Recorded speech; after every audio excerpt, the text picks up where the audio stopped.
नमस्कार दोस्तों, स्वागत है आपका एचडी आईएएस परिवार के अंदर। दोस्तों, जैसा कि आप जानते हैं कि एचडी द्वारा जो है मेंस प्रोग्राम चलाया जा रहा है। मेंस पॉइंटर के नाम से जो है ये मेंस प्रोग्राम चलाया गया है। इसके अंदर हम करंट अफेयर के इंपॉर्टेंट टॉपिक को जो है वो कवर करते हैं, जो आपके एग्जाम के लिहाज से जो है वो इंपॉर्टेंट है। और ऐसा माना जाता है कि हाँ, इन टॉपिकों से पहले भी क्वेश्चन पूछे गए हैं जब भी ये चर्चाओं के अंदर रहे हैं, और फिर से जो है वहां से क्वेश्चन पूछे जाने की संभावना है। अब उन टॉपिकों को कवर कैसे किया जाता है, पहला पॉइंट तो ये उठता है कि आप ये क्लासेस दे रहे हैं और आपका टाइम जो है बहुत इंपॉर्टेंट है।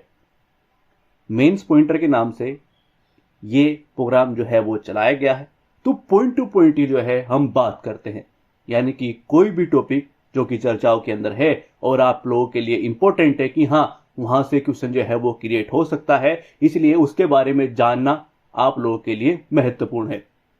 तो उस टॉपिक को जो है हम पॉइंट टू पॉइंट क्रिएट करते हैं। तो ऐसा क्यों करते हैं? एक कहानी के रूप में उसको समझना, उसको देखना कि वो एक्चुअल में क्या है, ऐसा क्यों नहीं किया जाता है? हम उसको ऐसे क्यों देखते हैं कि बिल्कुल एग्जाम पर्सपेक्टिव, एक क्वेश्चन के पर्सपेक्टिव में देख लेते हैं?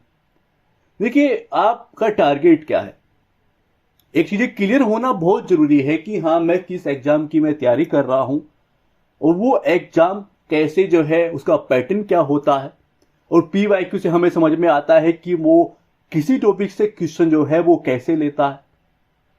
जो हम सब कुछ जो है एनालाइज कर लेते हैं कि हाँ, इसकी ये पीवाईक्यू है और किसी टॉपिक से मेंस में जो है क्वेश्चन कैसे पूछे जाते हैं, जो कि 1 साल के अंदर, 1.5 साल के अंदर करंट के अंदर टॉपिक रहते हैं, वहां से क्वेश्चन कैसे क्रिएट होते हैं, उन टॉपिकों को हमें कैसे देख लेना चाहिए, उन सभी चीजों पे हम बात करते हैं, है ना। उन सबको देखते हैं, एनालाइज करते हैं, और उसके बाद किसी टॉपिक को जब पढ़ने की बात आती है कि हाँ, ये वो टॉपिक है जो चर्चाओं के अंदर है और इससे संबंधित ही पहले भी क्वेश्चन आया था, कि कुछ टॉपिक जो है इस तरीके के होते हैं जो लगातार किसी न किसी वजह से जो है वो चर्चा के अंदर रहते हैं। अब हमारे कुछ स्रोत क्या क्या होते हैं कि हाँ, हमारे लिए इंपॉर्टेंट है, और ये जो स्रोत होते हैं, यदि वहां पर कोई चीज लीक आया है, कोई आर्टिकल जो है वहां पर छपा है, तो वो लोग जो हमारे एग्जाम को देखेंगे, बनाएंगे, वो भी उसको देखते हैं, और हो सकता है वहां से क्वेश्चन क्रिएट हो और हमारे सामने अब की बार हमारे एग्जाम में जो है वो आ जाए।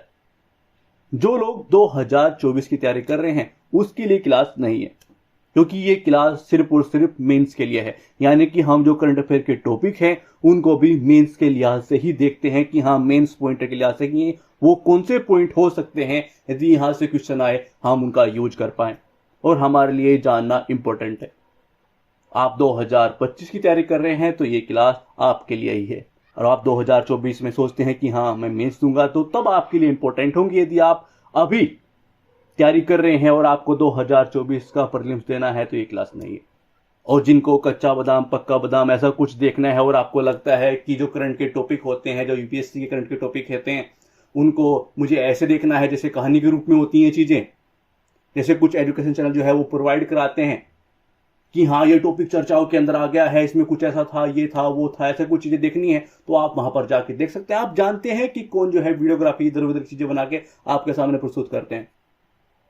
हम जानते हैं कि व्यूज के नाम पे हमें धेला नहीं मिलता है, मगर हाँ, हमारे लिए ये इंपॉर्टेंट है कि एग्जाम में क्या आने वाला है और कौन सी चीज आपकी वो हेल्प कर सकती है।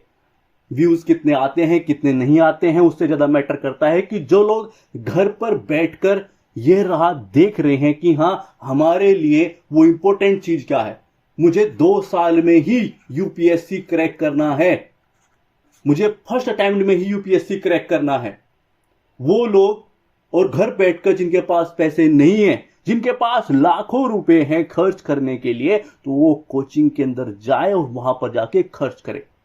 आपको मिल जाए तो अच्छी बात है, नहीं मिल जाए तो क्या कर सकते हैं, फिर आपको यहीं पर ही आना पड़ेगा। और जिनके पास नहीं है लाखों रुपए खर्च करने के लिए, वो इन चीजों पे ध्यान दें, क्योंकि वो एजुकेशन चैनल या फिर इंस्टाग्राम की रील्स, ठीक है, जहां पर ठुमके लगते हैं, वो काम नहीं आएंगे। 2-3 साल बाद आपको नजर आएंगी चीजें कि मेरा टाइम कहां पर चला गया, मैं कहां पर अपना टाइम वेस्ट कर रहा था, और जो मैं सोच रहा था कि ये मेरी पढ़ाई चल रही है, वो एक्चुअल में वो चीज थी ही नहीं। क्योंकि आप ये समझ लीजिए कि लाखों बच्चे जो हैं यूपीएससी और स्टेट पीसीएस की तैयारी करते हैं, तो कुछ तो वजह होगी कि वो प्रीलिम्स से ही बाहर निकल जाते हैं या फिर मेंस जो देते हैं लोग उससे भी बाहर हो जाते हैं, और कुछ को समझ में ही नहीं आता कि क्वेश्चन का आंसर लिखूं कैसे उस टॉपिक की नॉलेज होने के बाद भी। और आपको ऐसा नजर आता है कि हाँ मुझे इस टॉपिक की नॉलेज तो है मगर आंसर नहीं लिख पाता, क्योंकि कहानियां सुनी है ना। तो प्लीज उस चीज को छोड़िए, व्यूज कितने हैं, ये कितना है, वो कितना है, हमारा फोकस है मेंस पॉइंटर, यानी कि मेंस के वो पॉइंट, वो टॉपिक जो आपके लिए इंपॉर्टेंट है, और उनके वो पॉइंट जो आपके यदि क्वेश्चन वहां से आया तो वो पॉइंट आपके पास हो, और उस टॉपिक से क्वेश्चन कैसे क्रिएट हो सकते हैं वो भी हम आपको बताते हैं प्रॉपर क्रिएट करके। तो आइए शुरुआत करते हैं, ठीक है, बकवास चीजों में नहीं पड़ते। तो जो पहला लेख प्रकाशित हुआ है वो हुआ है द हिंदू में। अब शायद यूपीएससी के बच्चों को या फिर स्टेट पीसीएस के जो उम्मीदवार हैं, जो आप एग्जाम देने वाले हैं, उनको ये बताने की जरूरत नहीं है कि द हिंदू क्या चीज है, ठीक है। उसके अंदर लेख आया है कि हमें चुनाव अभियान खर्च की सीमा की आवश्यकता है। अब क्योंकि ये खर्च की सीमा की आवश्यकता है, ऐसा कोई आर्टिकल आ गया है, तो हम इसको ऐसे प्रस्तुत कर दे कि हाँ ये चीजें होती हैं, ऐसा हो रहा है, वैसा हो रहा है, देखिए ये पार्टी ये कर रही है, वो पार्टी है, तो वो बकवास चीजें ना तो एग्जाम में पूछी जाती हैं ना ही हम बताने वाले हैं, ठीक है। लेकिन इंपोर्टेंट चीजों को देखेंगे और पॉइंट टू पॉइंट बात करेंगे। बात क्या करने वाले हैं, देखिए हम बात करने वाले हैं कि जो लेख में भारत में चुनाव की उच्च लागत पर चर्चा की गई है, ठीक है। सरकार राजनीतिक दलों द्वारा जो है जो विज्ञापन होते हैं, अन्य अभियान गतिविधियों पर बहुत अधिक खर्च करने की बात की गई है कि हाँ बहुत सारा सिस्टम जो है वो चल रहा है। अब मेन पर्पस होता है कि इस तरह की टॉपिक्स पर क्वेश्चन कैसे क्रिएट हो सकता है। क्वेश्चन ऐसे क्रिएट हो सकता है, वो आपके सामने है कि भारत में चुनाव खर्च से संबंधित प्रमुख चिंताओं और इन मुद्दों के समाधान के लिए जो है वो सुझाए गए प्रस्तावित सुधार की जांच करें। अब जिन लोगों ने भी चुनाव से संबंधित, चुनाव के खर्च से संबंधित यदि कहीं पर डिबेट की है, चाय की टपरी पर या फिर किसी बंदे के साथ, किसी के साथ भी यदि आपने वो डिस्कशन किया है, वो वार्तालाप किए हैं, तो आप ये देखिएगा कि क्या आप इस क्वेश्चन का आंसर लिख सकते हैं, वो पॉइंट आपके पास हैं क्या, जो आप जो है टाइम के निर्धारित, क्योंकि बहुत सारी चीजें होती हैं, नॉलेज के आधार पर ही केवल जो है आप एग्जाम क्रैक नहीं कर सकते। टाइम की भी सीमा होती है, वर्ड्स की भी सीमा होती है कि कितने वर्ड्स के अंदर आपको आंसर देना है, और ये लिमिट होगी कि हाँ इतने टाइम के अंदर ही आपको लिखना है। तो 7-8 मिनट में आपको उसका आंसर भी देना होगा, यानी नॉलेज कैसी होनी चाहिए, पॉइंट टू पॉइंट। अब केवल यही टॉपिक तो नहीं होगा, बहुत सारे टॉपिक होंगे, और अलग अलग सब्जेक्ट के अलग अलग टॉपिक्स में हमें बहुत सारी चीजें कवर करनी होती है। पूरा बड़ा सिलेबस है, और इतना बड़ा सिलेबस को यदि हमें उन सभी टॉपिकों को कवर करना है, उन सभी सब्जेक्ट को कवर करना है, तो हमारे पास लास्ट में आके हम बुक्स, नोट्स, इस तरह की चीजों को रीड नहीं कर सकते। हमारी चीजें वैसी ही होनी चाहिए कि हम चुनाव की बात करें, उन पे जो है खर्चे की बात करें, तो हाँ वो पॉइंट हमारे पास है, वो पॉइंट टू पॉइंट चीजें हमारे पास है, यानी क्वेश्चन आया वो पॉइंट है, लीजिए लिख दीजिए। या फिर आपको ऐसे करना है कि अलग तरीके से, वो तरीका होता है फिर आप 2-4 साल वेट करिए, ऐसे लगे रहिए और लगे ही रहिए बस, ठीक है।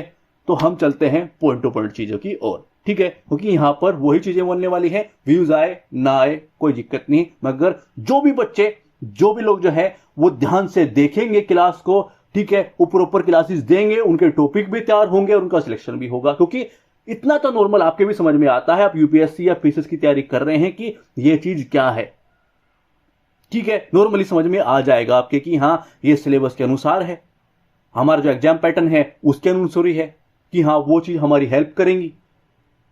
तो आइए बढ़ते हैं। देखिए भारत में चुनाव खर्च की जो वर्तमान स्थिति है वो क्या है, पहले इस पे थोड़ा सा देख लेते हैं, क्योंकि ये जो आंकड़े होते हैं काफी बार क्वेश्चन के अंदर हमें इनका यूज करना पड़ता है प्रमाण के रूप में अपनी बातों को रखते हुए।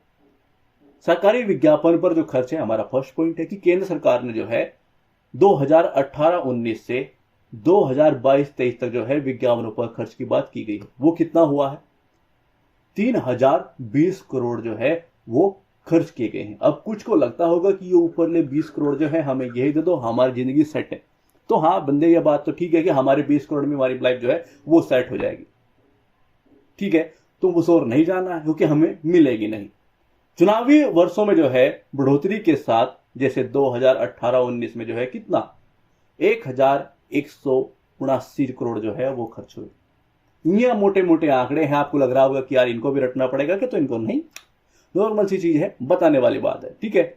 उम्मीदवार की व्यय सीमा के बारे में बात करते हैं। बड़े राज्यों में जो है प्रति लोकसभा क्षेत्र जो है 95 लाख और छोटे राज्यों के लिए कितना है 75 लाख। हालांकि ये जो सीमाएं हैं अक्सर पार हो जाती हैं, वो सभी जानते हैं, और कैसे हो जाती हैं ये भी आप जानते हो, मगर हमारी चीजें जो है वो बताना है कि हाँ ये सीमा जो है वो है, ठीक है। पार्टी खर्च की बात करते हैं। देखिए राजनीतिक दलों के लिए जो है कोई सीमा नहीं है, अब एक फैक्ट है, ठीक है।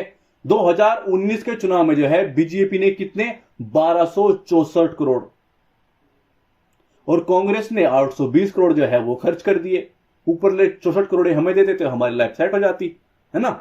तो पार्टियों द्वारा जो है अनुमानित कुल खर्च लगभग कितना 50,000 करोड़ रुपए था। अब जिनको चक्कर आया है वो थोड़ा सा पानी पी लो, कितना बड़ा अमाउंट यार।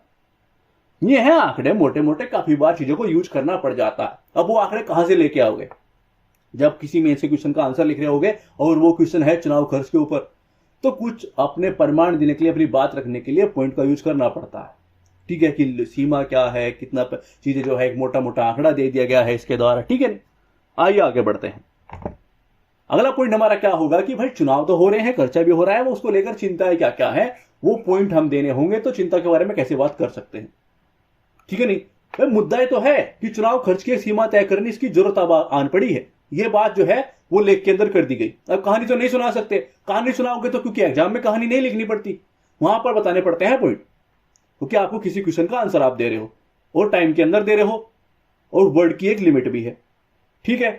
तो पॉइंट टू पॉइंट बात करेंगे ताकि वो काम भी आए।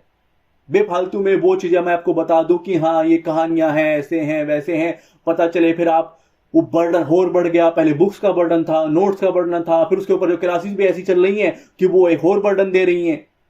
सर का दर्द नहीं बनना किसी की, टेंशन को हटाना है कि लीजिए शॉर्ट नोट्स है बस, ये मुगली गुट्टी 555 है, इसको पी लीजिए, ठीक है। नहीं पीते ही राम, क्यों? क्योंकि टॉपिक के एक हिस्सा तैयार हो गया, ये हमारे पॉइंट है, ठीक है भाई।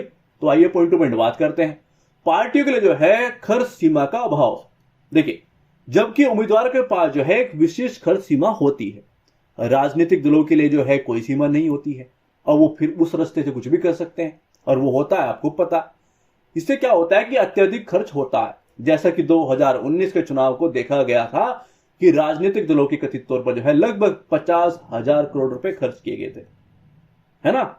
यानी कि हमारा पॉइंट क्या है भाई कि पार्टियों के लिए खर्च की कोई सीमा का भाव नहीं है कि चीजें कहां पे भी चले जाओ चीजें, ठीक है। और उससे चिंताएं क्या होती हैं, निष्पक्षता पर जो है धन का प्रभाव पड़ता है कि बड़ी मात्रा में धन खर्च जो है वो किया जाता है। एक बोतल बिरयानी मुर्गे सुर्गे खिला के जो है चीजें होती हैं, और बड़े अमाउंट के साथ विधायक भी इधर उधर होते हैं, लगातार न्यूज के अंदर से चलती हैं, मगर वो बस कहां पे जा रही है, कहां पर नहीं जा रही है, कौन से होटल में विधायक ठहरे हुए हैं, अब वो पूछता नहीं है यूपीएससी, तो उसकी उस पर बात करने वाला कोई फायदा है नहीं। बेनिफिट किस चीज पे है, जो हम यूज कर सकें, क्योंकि हमें भी क्या करना है भाई, कहां बनना है, यूपीएससी बनना है, आईएएस बनना है, तो उस और बात करते हैं। विशेषकर जो है भाजपा और कांग्रेस जैसी जो प्रमुख पार्टियां के द्वारा जो है चुनाव की निष्पक्षता के बारे में चिंता पैदा होती है, क्योंकि वो इतने बड़े अमाउंट में खर्चा करते हैं, इससे निष्पक्षता पर प्रभाव पड़ सकता है। अवैध प्रथाएं हैं, अपारदर्शिता है, इसकी नॉर्मल बात होगी, है ना, ये तो नॉर्मल टॉपिक है। कानूनी खर्चों के अलावा जो है मतदाताओं को नकदी का वितरण और अपारदर्शी फंडिंग स्रोत जो है भ्रष्ट चुनावी प्रथाओं में योगदान करते हैं, होता है भाई, नॉर्मल व्यवहार है ये, और वहीं से हम एक पॉइंट क्रिएट कर रहे हैं। इससे होता क्या है कि लोकतांत्रिक प्रक्रिया जो है वो कमजोर होती है। ये लीजिए 2,000, ये लीजिए 10,000, वोट इधर उधर, बड़ा अमाउंट खर्च होता है, और ये चीजें चलती भी हैं कुछ हद तक, ठीक है।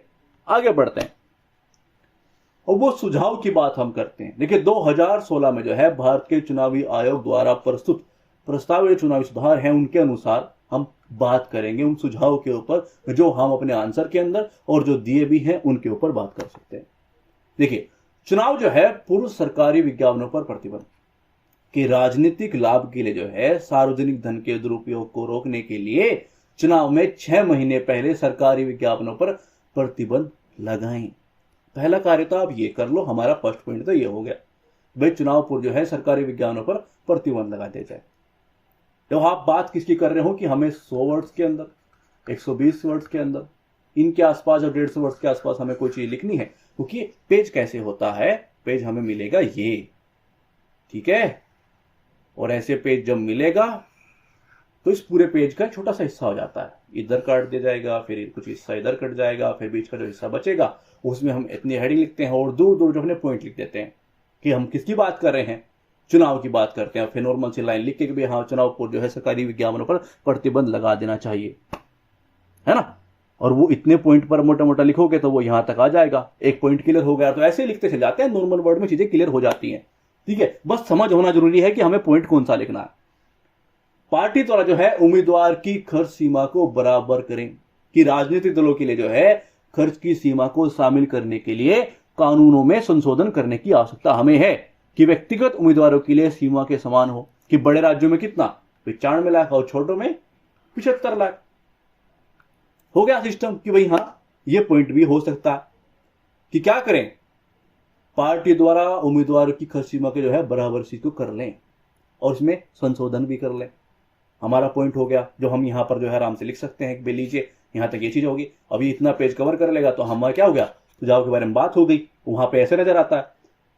अब फिर उसके बाद आता है कि फ्लो चार्ट, डायग्राम, इनका यूज सीखना है, तो हमारा मेंस प्रोग्राम चलाया गया है जहां पर हम आंसर राइटिंग के बारे में बात करते हैं। अगला टॉपिक क्या हो सकता है, अगला पॉइंट क्या हो सकता है कि पारदर्शी पार्टी वित्त पोषण। देखिए, एक घोषित दान और जो है कॉर्पोरेट फंडिंग के प्रभाव को जो है कम करने के लिए पार्टी वित्त पोषण में अधिक पारदर्शिता के उपाय जो है वो लागू करें, है ना। पारदर्शिता होनी चाहिए, उल्लंघन और जो है त्वरित कानून कार्रवाई होनी चाहिए, ये तो इंपॉर्टेंट है ना। कि चुनाव से जो है संबंधित मामलों के त्वरित समाधान के लिए हमें क्या करना चाहिए कि उच्च न्यायालयों में अतिरिक्त न्यायाधीशों की नियुक्ति हम करें, है ना। ये पॉइंट भाई इतना ही आप यहां पर लिख दोगे तो बात बन जाएगी, जिससे जो है अधिक खर्च और अन्य उल्लंघनों के खिलाफ जो है वो रोकथाम हो सके। उपाय के अंदर आप ये यहां तक पॉइंट लिख दोगे तो चीजें हो जाएंगी क्लियर, है ना। कि मैंने आपको पेज बांट के दिखाया है कि यहां तक ये पॉइंट दागो और बात खत्म। चुनाव के लिए जो है सरकारी फंडिंग का जो है अन्वेषण करें, कि निजी दान पर जो है निर्भरता कम करने के लिए इंद्रजीत गुप्ता समिति, क्योंकि आप हवाई फायरिंग नहीं कर सकते तो हम किसी न किसी समिति की बात करते हैं, कोई इस समिति ने इसके बारे में ये बोला था। अब हम हवाई फायरिंग करेंगे तो फिर हमें भी हवा जो है फायर कर दिया जाएगा, यूपीएससी के जो हमारी कॉपी चेक करेंगे वो लोग। विधि आयोग की रिपोर्ट की बात कर सकते हैं कि इन सुझाव के अनुसार है चुनाव के लिए राज्य की फंडिंग पर विचार हमें कर लेना चाहिए, उसके बारे में हमें बात की गई है, ठीक है। आइए अगले टॉपिक पर बात चलते हैं, इस पर बात करते हैं। टॉपिक क्या है कि भारत में महिलाओं के लिए वित्तीय साक्षरता। अब टॉपिक कहां किसकी ओर घूमता है, महिला शक्तिकरण के संबंधित, कि महिला शक्तिकरण ये पॉइंट, महिला शक्तिकरण वो पॉइंट, है ना। बहुत सारे हिस्से हैं महिला शक्तिकरण के जिनमें बात होती रहती है, कोई ना कोई जो है वो चर्चाओं के अंदर रहता है, मगर कनेक्ट कहां पर होता है, सब के सब मिलजुल के कनेक्ट होंगे कहां पर, यहां पर महिला शक्तिकरण। बहुत बड़ा टॉपिक है, उससे बहुत सारे हिस्से हैं जिन पे बात होती रहती है, इस पर हम कवर कर लेंगे। फर्स्ट पॉइंट तो यही है कि वित्तीय साक्षरता संबंधी जो पॉइंट होंगे वो यहां से कवर हो जाएंगे। कुछ अन्य चीजें होंगी वो हम जो टॉपिक चर्चाओं के अंदर रहते रहेंगे उनके पॉइंट हमारे तैयार होते रहेंगे और महिला शक्तिकरण से पूरा तैयार हो जाएगा। आप क्वेश्चन आता है, पहले भी आए हैं और आते रहेंगे, ये आप भी जानते हैं। अब ये तो आप कहानियां सुन लो या फिर अपने पॉइंट तैयार कर लो, तो हम पॉइंट तैयार करते हैं, ठीक है। अब बात करते हैं वर्तमान स्थिति की, ये क्या है, अभी हाल ही में चीजें चल के आ रही हैं। देखिए 1947 के बाद से जो है महिला शिशु मृत्यु दर को जो है कम करने और महिला साक्षरता जो है बढ़ाने में महत्वपूर्ण प्रगति हुई है। क्या हुई है, 1972 से 2021 के बीच जो है 1000 जीवित जन्मों पर जो है महिला शिशु मृत्यु दर कितनी हो गई है, पहले 213 थी, अब घटकर कितनी 31 जो है वो हो गई है। महिला साक्षरता की बात हम करें तो 2001 में कितनी थी, 54 पॉइंट समथिंग, और बढ़कर 2011 में कितनी हो गई है, 65 पॉइंट समथिंग, ठीक है। यानी कि चीजें बढ़ी हैं, चीजें हुई हैं। अब इस तरह की चीजों पे क्वेश्चन क्रिएट होता कैसे है। अब महिला शक्तिकरण के ऊपर तो बहुत सारे क्वेश्चन जो है वो क्रिएट हो सकते हैं। हम बात किसी कर रहे हैं, वित्तीय साक्षरता की। देखिए भारत में जो है महिलाओं के बीच वित्तीय सशक्तिकरण को बढ़ावा देने के उद्देश्य से रणनीतियों और पहलों पर जो है वो चर्चा करें। अब जिन्होंने कहानियां सुनी है वो अपने घर जाएं और अपने यारों दोस्तों से और या फिर चाय की टपरी पर जो है चर्चा करें, और जिन्होंने सच में सिलेक्शन लेना है वो पॉइंट टू पॉइंट चर्चा करें कहां पर, मेंस की कॉपी के अंदर। तो हम मेंस की कॉपी की बात करते हैं, ठीक है, आगे बढ़ते हैं। महिलाओं के लिए जो है वित्तीय साक्षरता क्यों महत्वपूर्ण है, पहले पॉइंट तो यही है। देखिए, वित्तीय साक्षरता को जो है महिला सशक्तिकरण के लिए बुनियादी शिक्षा से परे एक महत्वपूर्ण कदम के रूप में जो है वो देखा जाता है, जो उन्हें जो है सूचित वित्तीय निर्णय लेने में सक्षम बनाता है। महिला वित्तीय ज्ञान और जो है वित्तीय उत्पादों तक पहुंच दोनों में जो है पुरुषों से पीछे है, डेफिनेटली, है ना। केंद्रीय वित्तीय शिक्षा की आवश्यकताओं को जो है वो उजागर करता है। भाई इसीलिए हमारे लिए महत्वपूर्ण है। क्यों महत्वपूर्ण है? इसलिए महत्वपूर्ण है, हमें 2 पॉइंट के बारे में बात हो गई। अब बात करते हैं कि वित्तीय सशक्तिकरण कैसे प्राप्त किया जा सकता है। अब ऐसे तो होती है ना चीजें कि भैया ये पॉइंट तो आपने बता दिया, मगर ये प्राप्त कैसे किया जाता है, हमारे पास वो पॉइंट होने इंपॉर्टेंट है, क्योंकि क्वेश्चन आया तो वो पॉइंट मांगेगा, और पॉइंट नहीं होंगे तो हम घर होंगे, और हमें घर नहीं, हमें जाना है कहां पर, मंसूरी। वहां पर क्या है, मजे लेने नहीं, वहां पर लेनी है हमें ट्रेनिंग, ठीक है। तो उस तरह से बात करते हैं कि हाँ उन पॉइंट में कौन कौन से हैं जो हमारे काम आएंगे। देखिए, महिला विशिष्ट बैंकिंग सेवाओं के बारे में हम बात कर सकते हैं कि राष्ट्रीय बैंकों द्वारा जो है जो मुहिम शुरू की गई थी कि क्या, कि केवल महिला बैंक शाखाएं जहां पर महिला ही काम करती हैं, तो बेहतरीन चीज है। तो हमारा फर्स्ट पॉइंट होगा कि भैया हम इस तरह की बात है, ये पॉइंट हम रख सकते हैं। दूसरा क्या, कि डिजिटलीकरण का जो है लाभ उठा सकती है, कि अर्थव्यवस्था का डिजिटलीकरण महिलाओं को घर से वित्तीय उत्पाद तक पहुंचने में अनुमति देता है। इससे होता क्या है कि सुविधा और व्यापक पहुंच को जो है वो बढ़ावा मिलता है। दूसरा पॉइंट हमारा है ना, मस्त है ना। अगला पॉइंट पे चलते हैं कि सरकार के नेतृत्व वाले कार्यक्रम। देखिए, जन धन योजना है जो महिलाओं के बैंक खातों के सीधे नगद हस्तांतरण करती है, महिलाओं के बीच जो है वित्तीय समावेशन को बढ़ाने में मदद करती है। पॉइंट है। अगला पॉइंट क्या हो सकता है कि महिला उद्यमियों को जो है वो समर्थन है कि डिजिटल कॉमर्स के लिए जो है ओपन नेटवर्क जैसे जो है प्लेटफॉर्म महिला उद्यमियों को अपने उत्पाद को ऑनलाइन बेचने में मदद करते हैं, जिससे क्या होता है कि उनकी वित्तीय स्वतंत्रता और कौशल को जो है वो बढ़ावा मिलता है। इतने सारे पॉइंट हमारे पास हो गए। अब जो चलता है क्या, स्वयं सहायता समूह, केरल के जो है कुटुंब श्री जैसे मॉडल जो है वो महिलाओं को आर्थिक रूप से सशक्त बनाने में स्वयं सहायता समूह की जो है प्रभावशीलता को प्रदर्शित करते हैं कि हाँ ऐसी चीजें हो रही हैं। अब कैसे प्राप्त किया जा सकता है, ये चीजें हैं, पॉइंट है। आगे बढ़ते हैं। अगला टॉपिक क्या है, ऊर्जा विकास में लैंगिक समानता महत्वपूर्ण है। फिर वहीं पर कनेक्ट हो गया, कहां पर, लैंगिक समानता की हम बात कर रहे हैं, ठीक है।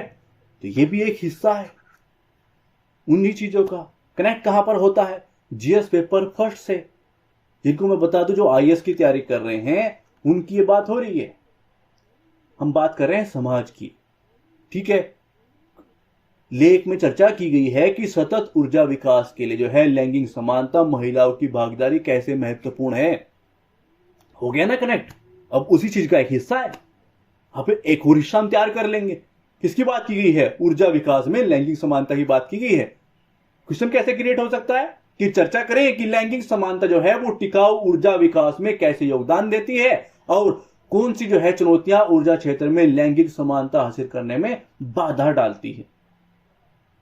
अब जिनको मोटा मोटा पता है वो मोटे मोटे रूप से बाहर होंगे, क्योंकि उन्होंने कहानियां सुनी है, उन्होंने देखे हैं वीडियोग्राफी, कुछ ऐसे चैनल पे जिनकी मिलियंस में व्यूज होते हैं, मिलियंस में सब्सक्राइबर भी हैं, और आप लोगों को लगता है कि यार यही तो है जो है, बाकी जगह तो बकवास है। मगर सिलेक्शन यहां से होता है, व्यूज है नहीं, उसमें हम भी कुछ नहीं कर सकते, क्योंकि भाई काम तो ऐसे ही चलता है जैसे मेंस के अंदर चीजें आएंगी, वो जो चीज की जरूरत वहां पर आंसर लिखने के लिए होंगी वो हम आपको प्रोवाइड करा रहे हैं। उस तरह से आपके टॉपिक कवर हो रहे हैं, क्योंकि करंट के अंदर जैसे टॉपिक रहते हैं और जैसे हमें इसको रीड करना चाहिए वो ये तरीका है, यदि आपको मेंस क्रैक करना है तो। देखिए, पढ़ने का उद्देश्य क्या है, आपका एक एग्जाम है, क्या क्रैक करना है, भाई मेरे को आईएएस बनना है या फिर स्टेट पीसीएस में सिलेक्शन लेना है। उसके लिए आपको प्री भी निकालना पड़ता है और मेंस भी, ठीक है, और इंटरव्यू जो है। प्रीलिम्स के लिए जो चीज इंपॉर्टेंट है, करंट अफेयर के अंदर बात करें तो आपके लिए जो इंपॉर्टेंट है आप किस लिए निकालोगे, भाई क्या देखोगे आप कि हाँ ये ऐसे ऐसे प्रीलिम्स के अंदर क्वेश्चन पूछे जाते हैं तो मेरे लिए ये चीजें इंपॉर्टेंट है। आईएएस की तैयारी कर रहे हो तो आईएएस के हिसाब से, पीसीएस की तैयारी हो तो पीसीएस के हिसाब से। मेंस की बात आती है तो हाँ मेंस के लिए वहां पर मेंस के क्वेश्चन पूछे जाते हैं, उनका आंसर लिखने के लिए मेरे पास वो मटेरियल, वो डाटा होना चाहिए और वो भी पॉइंट टू पॉइंट होना चाहिए, ताकि मैं आसान हो जाए उनका रिवीजन करना भी और उनको लिखना भी। ठीक है, तो हम पढ़ाई वैसे ही करते हैं, या फिर कहानियां बना लो और फिर बाहर हो जाओ। आइए हम वो देखते हैं जिससे सिलेक्शन हो जाएगा। ऊर्जा विकास में जो है लैंगिक समानता क्यों महत्वपूर्ण है? ये फर्स्ट पॉइंट तो यही है कि क्यों है इस चीज की जरूरत हमें, है ना। तो वो देखते हैं क्यों जरूरत है।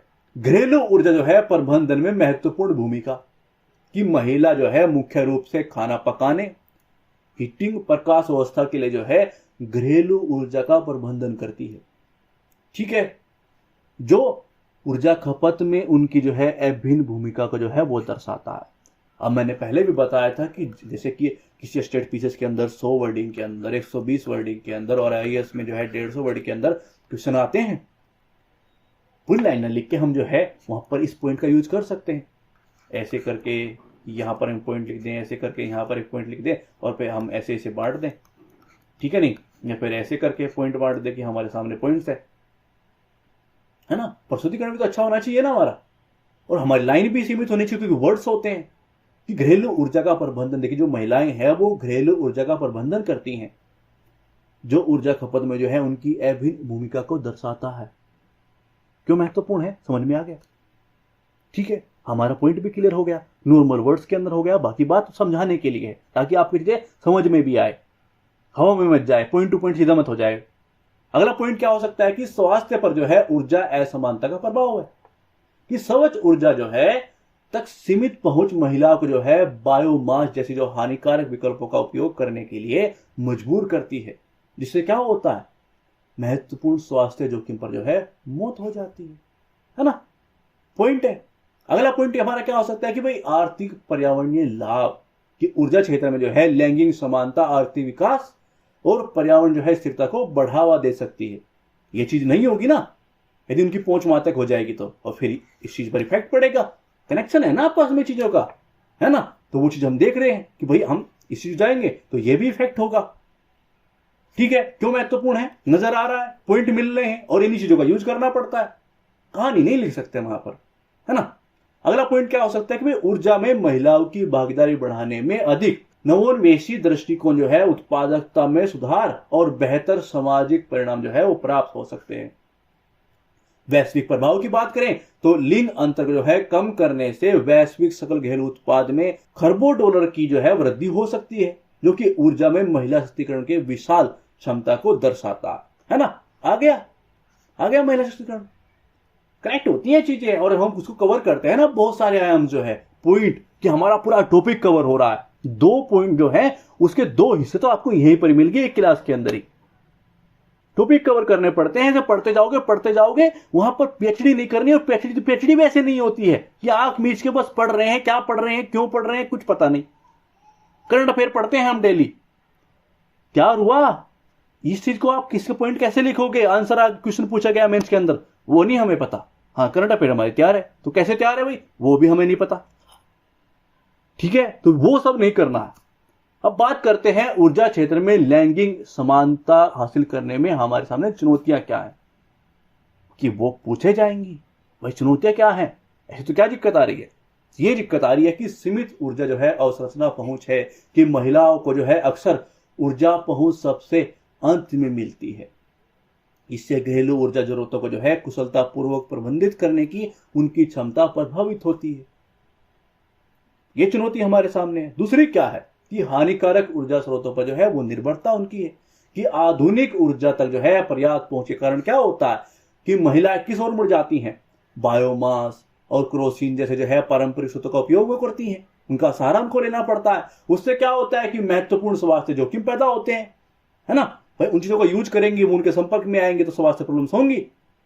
और घरेलू वायु प्रदूषण के कारण जो है सालाना कितना 3.2 मिलियन लोगों की जो है असामयिक मृत्यु होती है, जिसमें जो है 60% कौन होते हैं, महिलाएं होती हैं, वो बच्चे होते हैं, वो उनके संपर्क में रहते हैं।